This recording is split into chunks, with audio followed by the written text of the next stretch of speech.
मैं doctor Sitaram Choudhary, associate professor राजनीति विज्ञान विभाग, राजकीय महाविद्यालय किशनगढ़ अजमेर।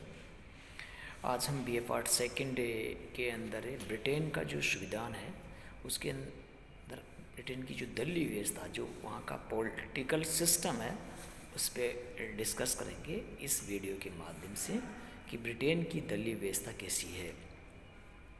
क्योंकि ब्रिटेन में लंबे समय राजतंत्र रहा, उसके बाद के अंदर वहाँ पे डेमोक्रेसी आई और ब्रिटेन के बारे में कहा जाता था कि उसका सूर्य कभी अस्त नहीं होता था। भारत भी ब्रिटेन की कॉलोनी रही, अमेरिका भी ब्रिटेन की कॉलोनी रही, ऐसे और लंबे समय तक वहाँ पे पार्लियामेंट्री सिस्टम रहा। डाइसी जैसे विचारक वहाँ आए जिन्होंने विधि के शासन की अवधारणा हमारे सामने दी और भारत में भी विधि के शासन को अपनाया गया।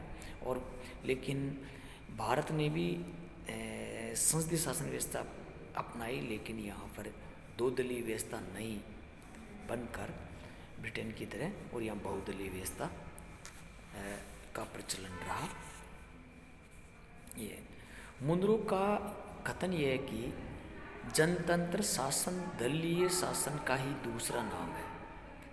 यानी जो लोकतंत्र का शासन है वो दलीय शासन का ही दूसरा नाम है। विश्व के इतिहास में कभी भी ऐसी स्वतंत्र सरकारें नहीं रही है जिसमें राजनीतिक दलों का अस्तित्व ना रहा हो।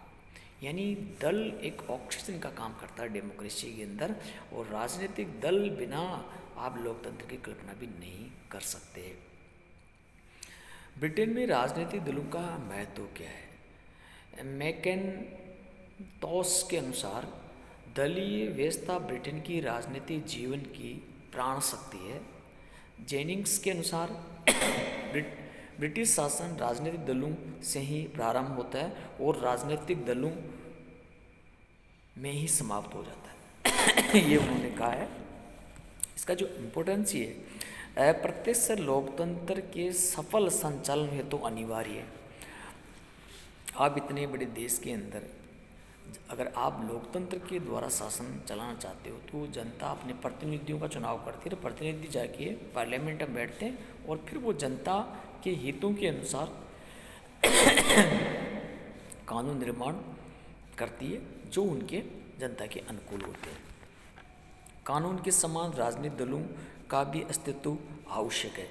कानून के समान राजनीतिक दल भी बहुत इम्पोर्टेंट है। विरोधी दल का महत्व, जिसको हम छाया सरकार भी कहते हैं, शूडो गवर्नमेंट भी कहते हैं, और लोकतंत्र में जो विपक्ष होता है ये जितना मजबूत होगा लोकतंत्र उतना ही ज़्यादा मजबूत होगा। जो सत्तारूढ़ सरकार है, सत्तारूढ़ सरकार की जो नकेल कसने का काम करती है वो करते अपोजिशन, और अपोजिशन उनके सारे जितने भी उसके अवगुण है, जो काम नहीं कर रहा, उसकी कमियां है, वो जनता तक पहुंचाने का जो कार्य है वो अपोजिशन का होता है। इसलिए अपोजिशन बहुत ही इम्पोर्टेंट पार्ट है एक डेमोक्रेसी का। आधुनिक ब्रिटिश संविधान का विकास राजनीतिक दलों का ही परिणाम है। ये जितना भी आज आधुनिक समय में जो लोकतंत्र जो बना, और ब्रिटेन का तो संविधान ही है, लेकिन संविधान है, लेकिन वहाँ पे जो राजनीतिक दल है, मजदूर दल है और एक है उदारवादी दल है, इनका महत्व के कारण ही वह लोकतंत्र का विकास हुआ। दल प्रणाली ब्रिटिश राजनीतिक जीवन की आधारशिला है। यानी उसकी जो आधारशिला जिसको कहते हैं वो पॉलिटिकल पार्टीज ही है, और धीरे धीरे इनका विकास हुआ। इंग्लैंड में 1688 की जो क्रांति के बाद दो विशुद्ध राजनीतिक दलों के बीच की नींव पड़ी।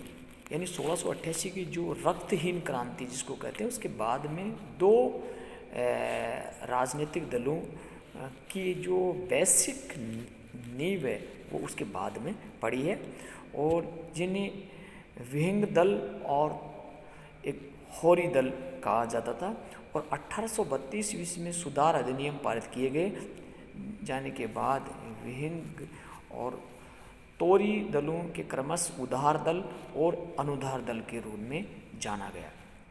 1900 में मजदूर प्रतिनिधित्व समिति नामक एक नया संगठन बना, और 1906 में इसने मजदूर दल के नाम से ग्रहण किया।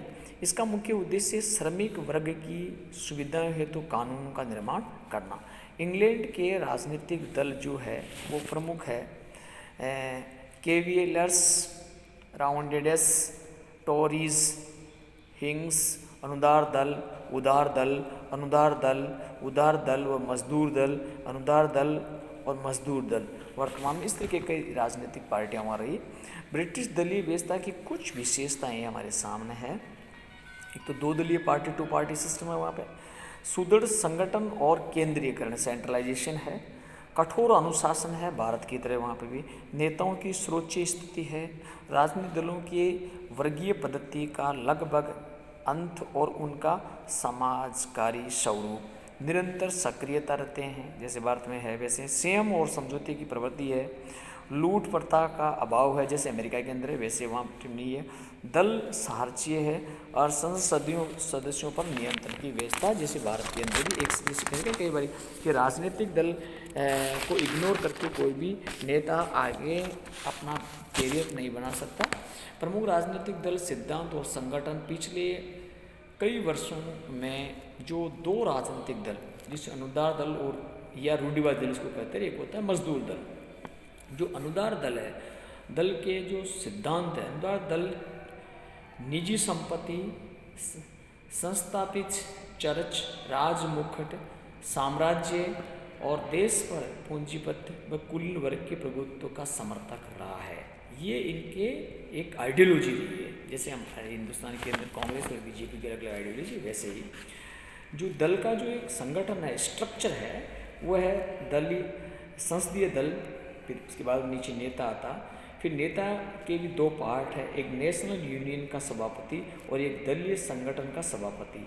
फिर जो नेशनल यूनियन है उसके नीचे एक नेशनल यूनियन होती है और जो दलीय संगठन है उसके नीचे केंद्रीय कार्यालय होता है।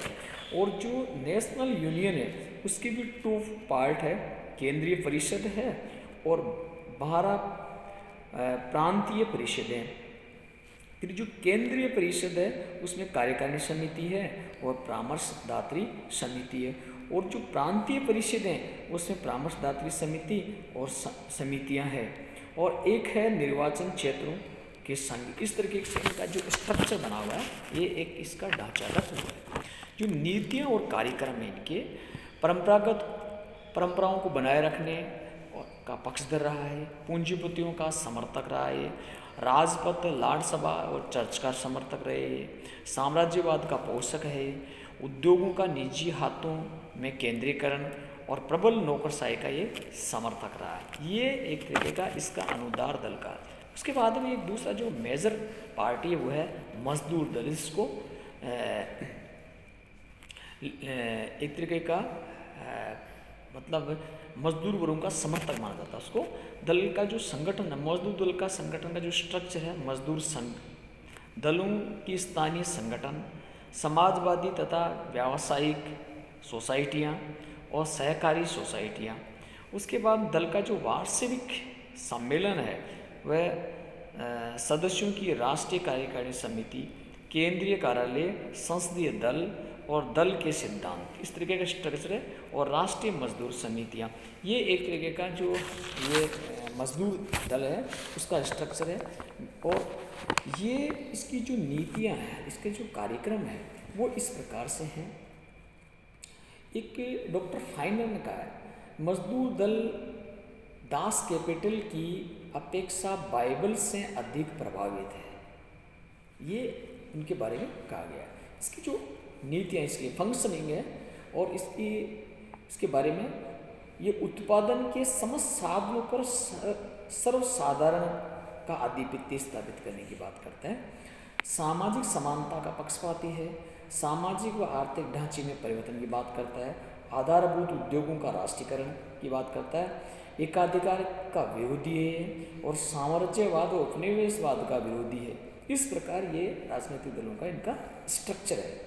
इंग्लैंड की जो अन्य राजनीतिक दल है, लिबरल डेमोक्रेटिक पार्टी है, साम्यवादी दल है, फासिस्ट दल है। ये सारे के सारे जो राजनीतिक दल हैं इनके आधार पर इंग्लैंड के अंदर इलेक्शन होते हैं और वो अपना मैनिफेस्टो जनता के सामने रखते हैं और उसके बाद में सत्ताएं मिलती है।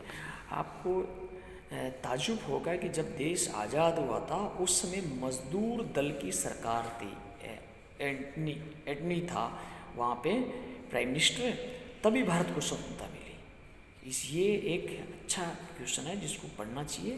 धन्यवाद।